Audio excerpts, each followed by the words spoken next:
Hi, everyone. So glad you decided to check out the ISAT podcast. I'm Jadon Moon, and today we'll be hearing from Dr. Zaini and Dr. York as they talk about what the ISAT program is here at JMU, as well as their own experiences in their individual fields. Be sure to check out our socials and other websites in the description. Hope you enjoy the episode.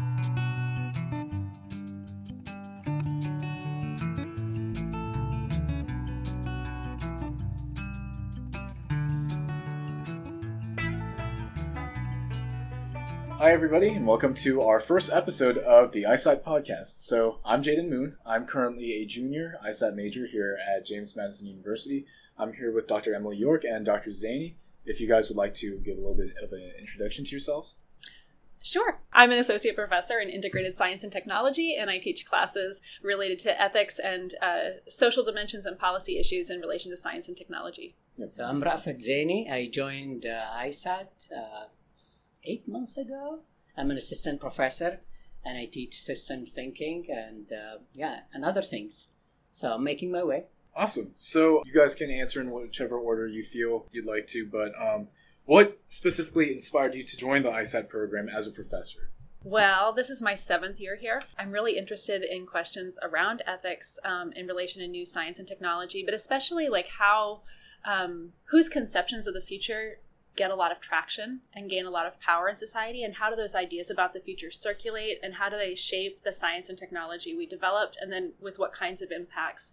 So I started researching that, looking at engineers in my graduate work, and as part of that I was looking at how undergraduate students were being trained in engineering, and I realized that there wasn't a lot of explicit training around the social dimensions or how to think about these questions, and there was a lot of implicit assumption that because it's science and technology, it sort of automatically is good. It automatically means benefit. And I felt that wasn't good enough. So when I saw an opportunity to come here and I saw ISAT, this really cool interdisciplinary program, it has not one, but multiple courses that engage with these questions. It seemed like it would be a really good opportunity to work with STEM students directly, as well as with my colleagues, to see how to make this a part of any kind of STEM training would be what I would hope for it, but at least here in ISAT that students get that as part of learning science and technology. So that inspired me to come here. Great. Thank you. So I joined here 8 months ago, and the reason I joined is that my background was quite diverse in engineering. I started as a mechanical engineer, then aeronautical with industrial flavor. And then I became interested in studying organizations and, what makes innovation sustainable in an organization. And I stumbled on systems thinking and modeling and organizational behavior.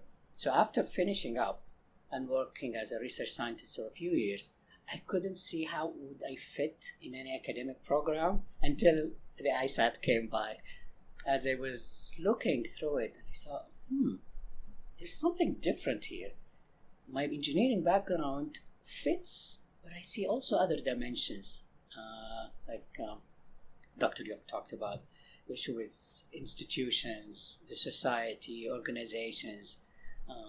So I found a good fit for something that I spent some time trying to find what's wrong with me, like not finding a place where I can, see all these dimensions come together in a live program where students at the undergraduate level are experiencing this. So this is what attracted me to come here. And I think when you're really interdisciplinary by nature and by training, it can feel like you're a misfit. But then ISAT is kind of this collection of misfits because many of us have these kind of strange, unusual paths. For me, it was English literature, computer science, then into communication, where you look at some place that's just the one thing and you go, I don't know, it feels a little bit limited, right? I don't feel like I want to be in a communication department or just doing computer science. But here I can engage with other colleagues that have similar kind of strange journeys. Actually, I heard this word misfit in my interview. And I'm like, really? Is this a good thing or a bad thing? How did that word come up? Somebody was looking at my CV and asked me a question about my degree in interior decorating. And I'm like, wow. Those folks read everything. I could have had it as a filler. Gotcha. And I saw that interest in these different dimensions.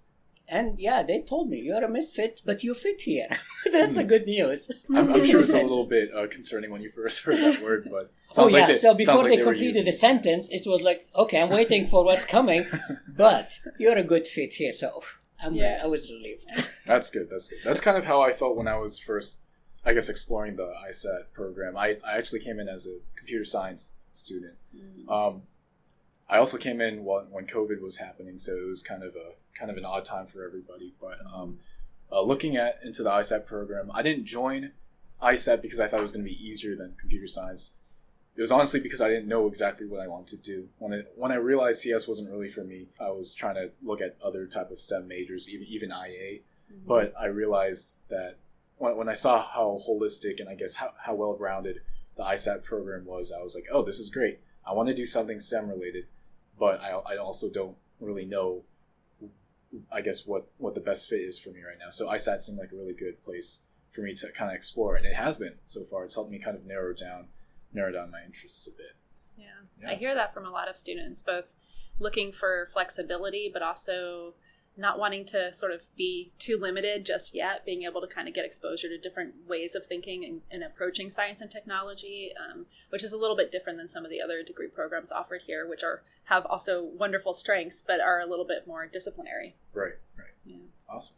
Mm-hmm. All right, so I'm going to go ahead and move on to the next question. So I would ask, how does the ISAT program, I guess, handle proposals for projects? So similar to, I guess, the capstones that we saw today earlier. How does that process go about? Is it generally more students putting forth their ideas, or would you say that the professors kind of introduce different topics that students have the desire to join, or do the students come up with it themselves? Do you want me to take that? You, sure. I'm listening. I'm all ears. I would say it's a pretty even blend. So we have faculty who have ongoing projects, depending on what field they're in, like biotech. They might have a lab that's been doing research for years on a particular area, or there might be relationships with external sponsors. And so often those faculty will go and pitch something into our ISAT 491 class or 490 class and say, hey, I'm working on this. If you're interested, reach out to me. But at least as often, if not more often, students come to us. And I know just about all of the projects I've advised, it's come from students. They've come and said, I'm interested in doing X. Would you consider being an advisor? Or in my case, often I co-advise. So students often have interdisciplinary kinds of projects, or they're interested in working with multiple faculty on something. And then they kind of shop that around, and we build that into the curriculum. So students actually are required to at least speak to a few faculty before they settle down. But part of that is to encourage students to develop their own passions, their own, and even if they don't know exactly what the research question is. And part of it is that a lot of our advising is being what they call a guide on the side. So helping a student kind of figure out, how do you get to a research question? What kind of methods would work? What kind of skills do I want to get? And kind of going from along that process. I don't know how that's aligned with your I know it's your in the beginning, you're just... I have a single case that I'm going to describe. It's probably a combination of both. I came to Dr. Bachman's class, the capstone, is it called, the 490? Yes, I think that's where I first heard about you. Yes, so I came in and I just showcased topics I'm interested in, even disciplines or areas, because I don't have a topic that I was thinking about. I'm interested in podcasts, videos, and systems thinking and others. And then we met, and you expressed your interest in topics along that line. So it's a combination of two, and then together, I guess, we explored with Dr. York the topic. Mm-hmm. So I think there are multiple ways of doing this. Cool. Thanks. I think that's a really good, honestly, segue into how this whole project kind of came to be.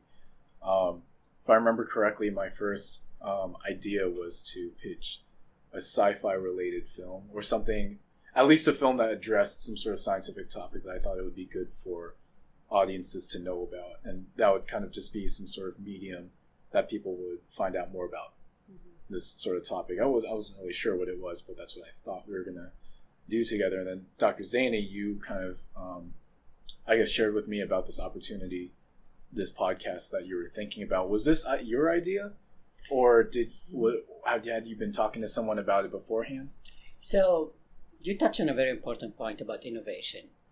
It's very hard to track where an idea starts or where to give credit for something. And the more I look at it, the more I see how complex it is. So I think I attribute the beginning of this to the connection lunches that were started by Dr. Robert Brent in beginning of the fall semester after the COVID. So, faculty staff get together and share their stories. Basically, what brought them to here, what is exciting about their lives, and what is exciting about their professional lives. And I get to attend and meet people and listen to very, impressive and also great stories. And I was leaving, I was thinking, it's only a few number of people who are able to attend those talks because, classes, other things in life.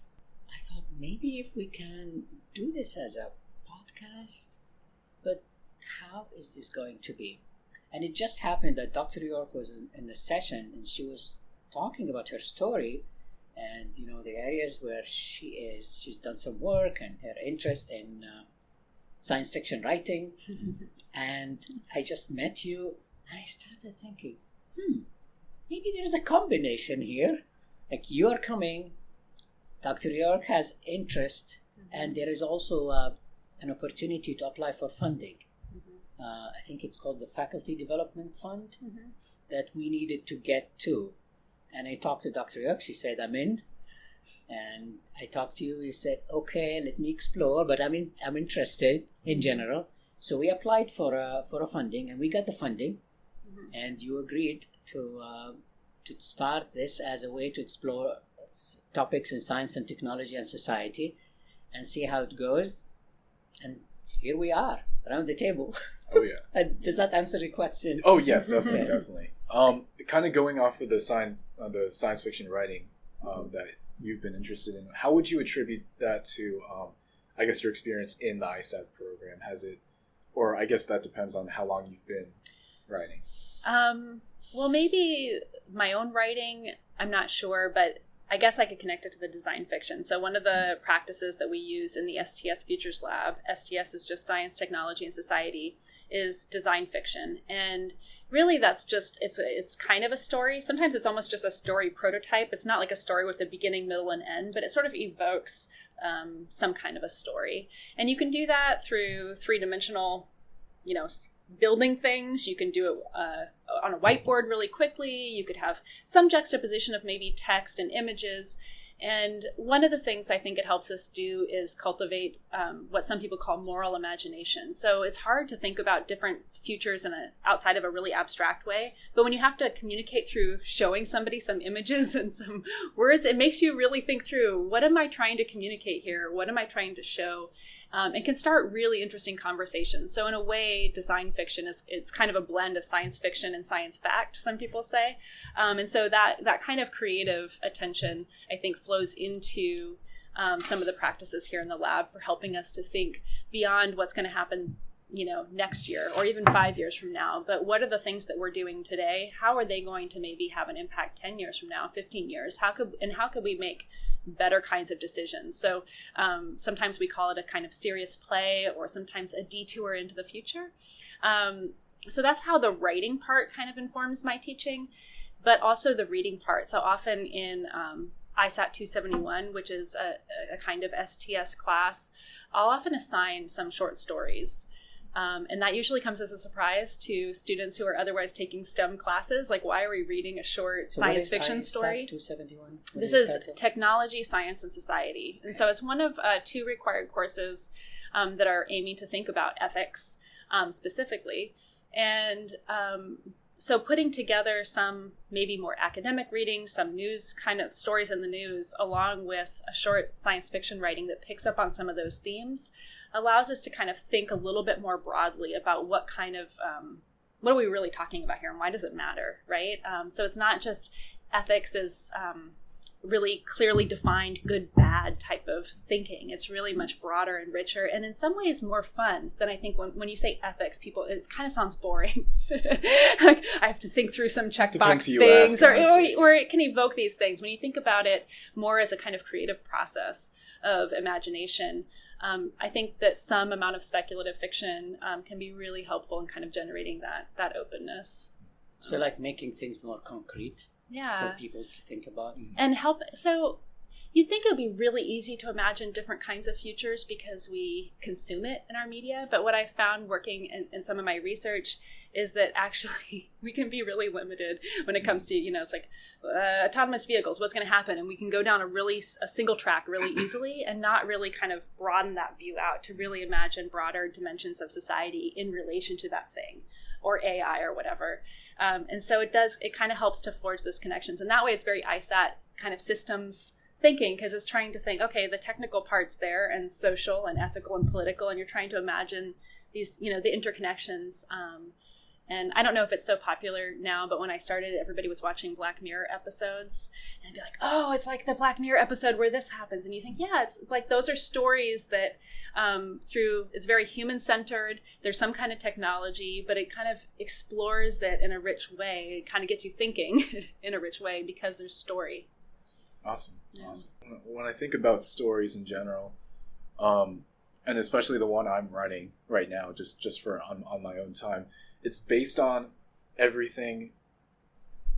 I guess every character, every event is based on something I've experienced in my life, or something I've seen someone else go through, just characterized by the different elements, the stories, the characters. And I think those things can be really compelling. Every story is based on something, whether it's an event, some like an experience. And I think when you put that in a socio-technical context, it can be really compelling and be really, I guess, riveting and inspiring for people to look at different experiences they may have not thought of before in a different light. Or, just provide, like, I guess, a different kind of perspective on things. So that could be really influential in the socio-technical aspect. And I think, not to go on and on about it, I get a little bit passionate about it, but I think that we're often asked to or hailed into this way of thinking that is like, oh, I'm a STEM person, or I'm a humanities person, or and in real life, we're people. And we might be incredible engineers who love science fiction, or, who write stories or play music, or, or love to go to the orchestra or symphony or something, And I think that sometimes the kind of disciplinary structure in universities can get us into this kind of thinking that you have to somehow just be that one thing. And so I think ISAT really pushes back on that and bringing things like science fiction and story and design fiction into these spaces where we're also really addressing serious problems like climate change and and really taking the technology and science seriously and saying that belongs that these other kind of humanistic approaches need to be there too. I think that's really exciting.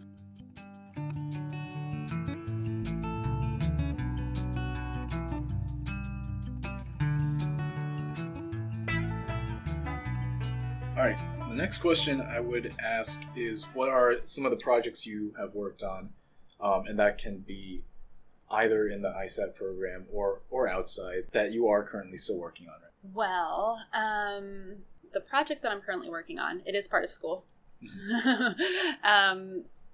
My colleague Shannon Conley, who is here in the Futures Lab, she and I put together a National Science Foundation grant to support a multi-year research project that is really aiming to use teaching and spaces of teaching with our students as a way to build bridges between humanities and STEM. And so I really love the idea of being able to kind of, at JMU, a lot of faculty are really into teaching. And it might surprise you, but a lot of universities, that's not always the case.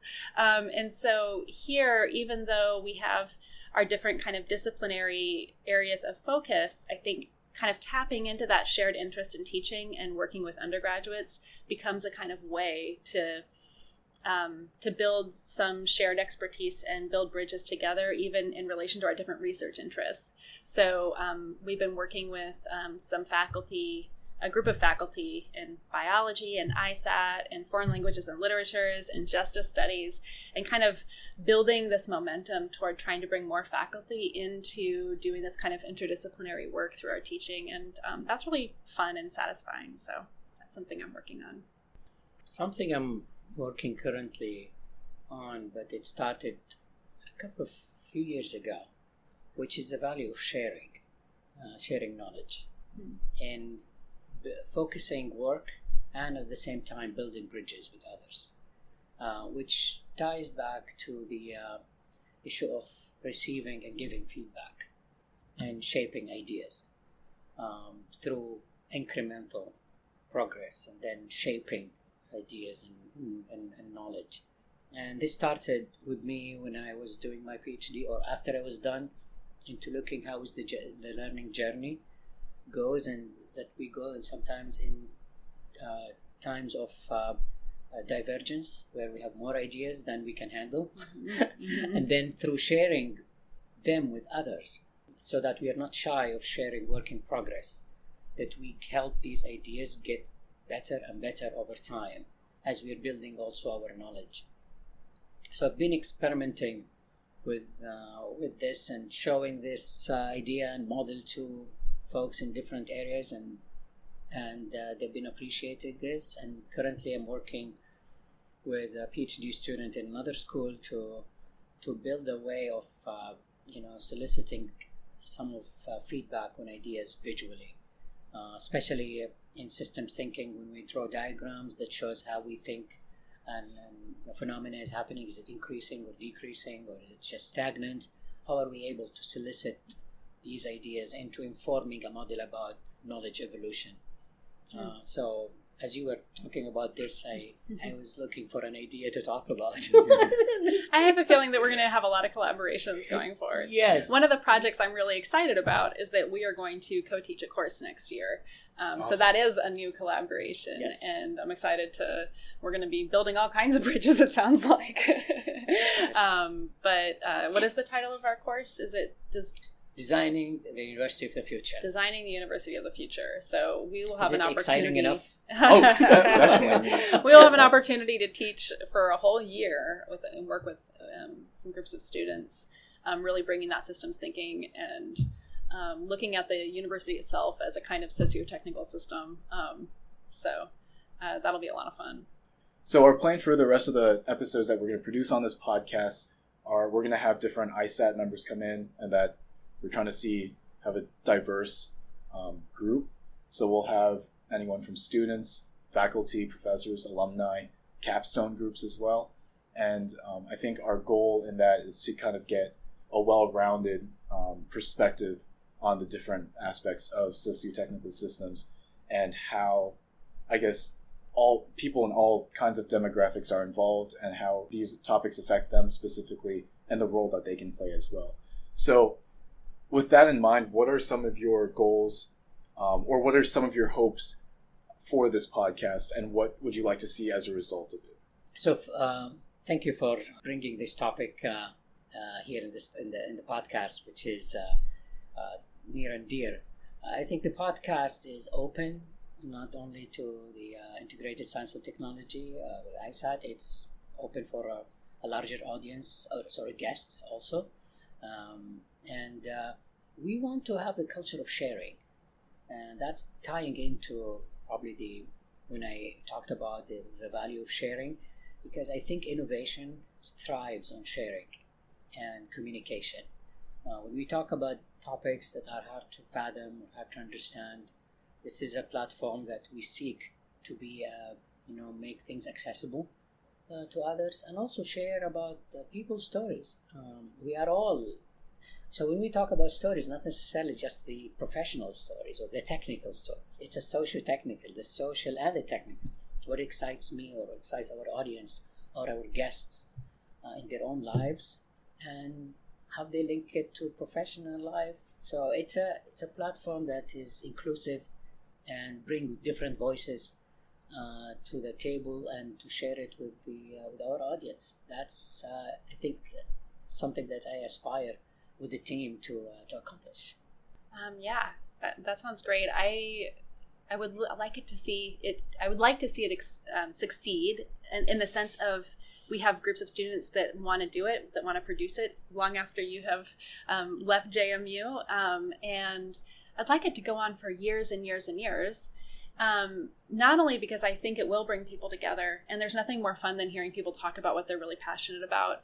And I think that ISAT is really unique, even if it's not just ISAT, but this kind of integrated approach to thinking about socio-technical systems is really important. So I think that this will be interesting for people and from a lot of different angles, including maybe young people who might be thinking, where should I go to school? Even, but I'm also thinking, like, 15 years from now, I can imagine an ISAT capstone group saying, we want to go back through this whole archive of podcasts and look at how some of the interests and ideas about this have changed over the last 15 years. So I can also imagine it as a kind of repository of, like, what are we excited? Maybe today we're all talking about ChatGPT and or whatever the hot topic is, autonomous vehicles, as well as 2014. autonomous vehicles.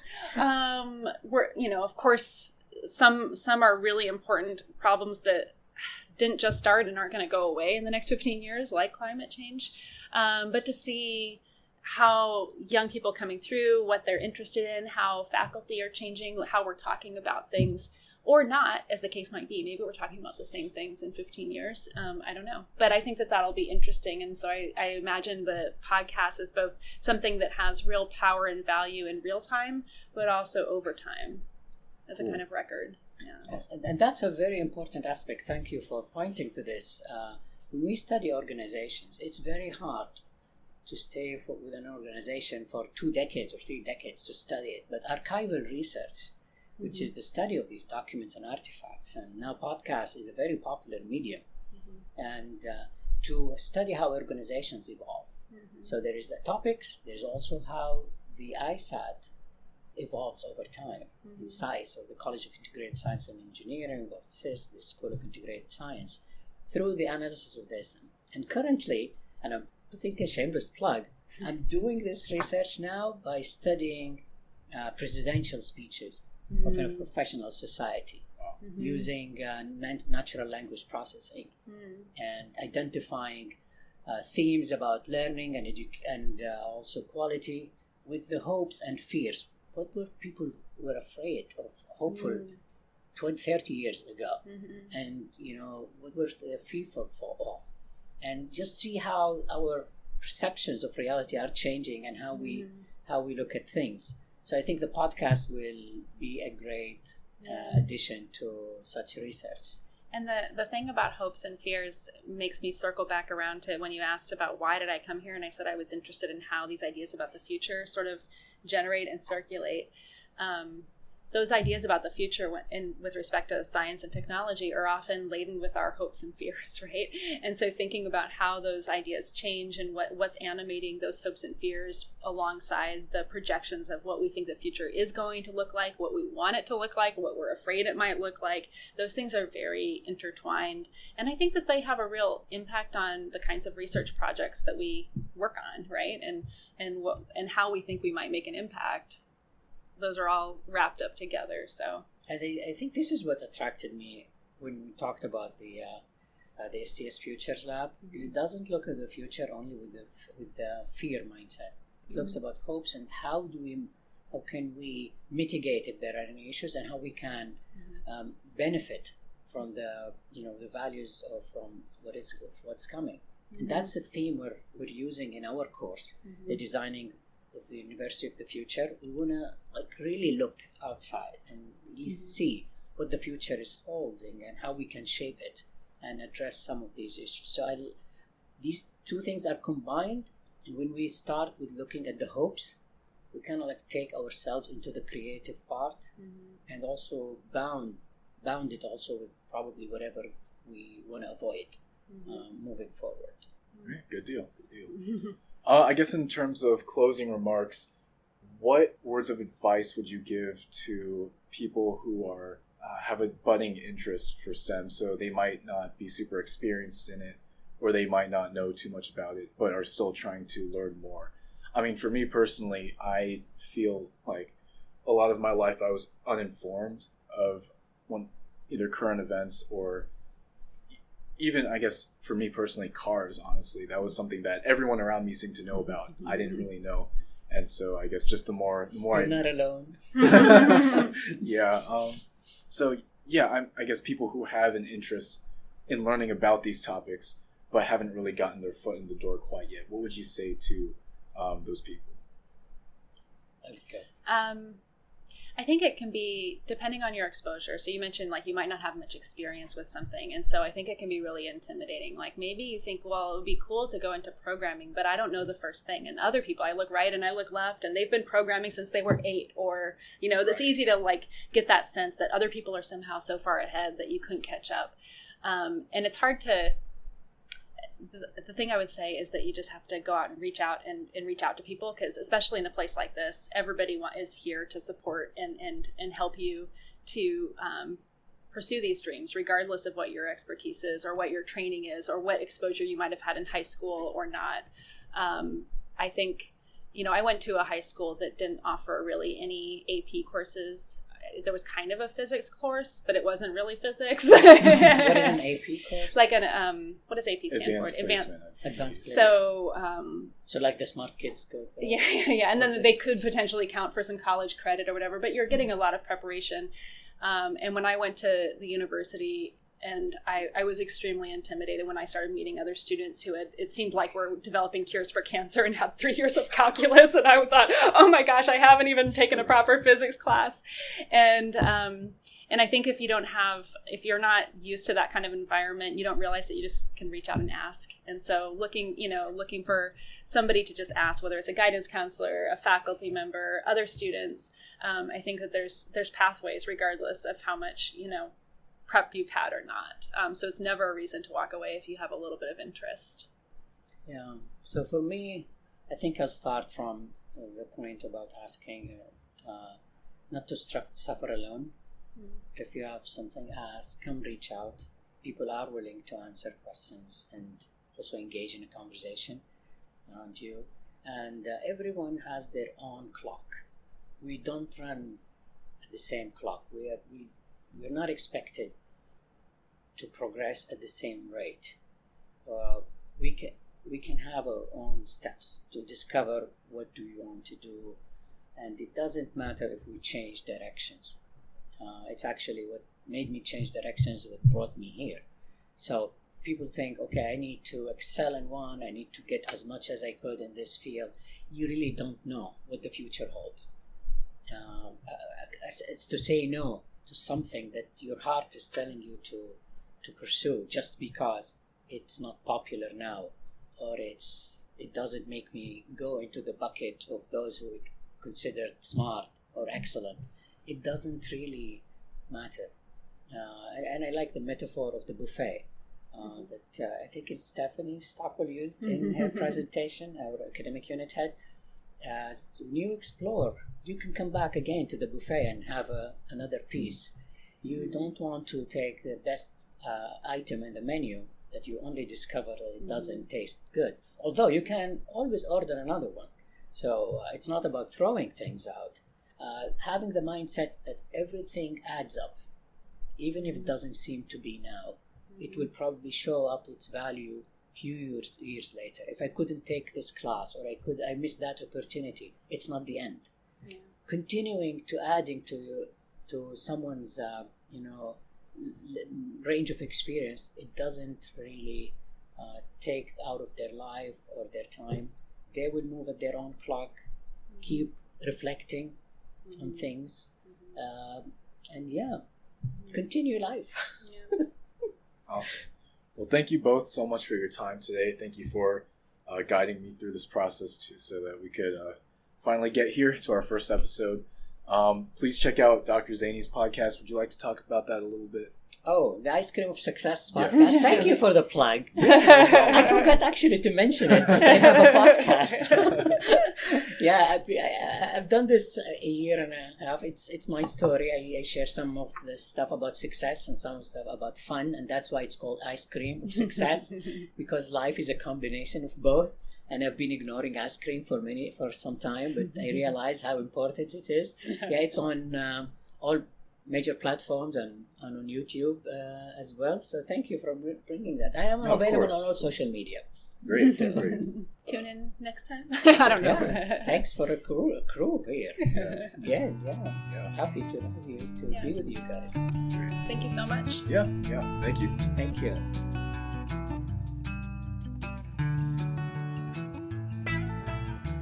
Hey everyone, thank you so much for listening to the first episode of the ISAT podcast. Be sure to check out our other social media as well as their channel on other platforms. Hope you all enjoyed and stay tuned for some more exciting episodes we have coming. Take care.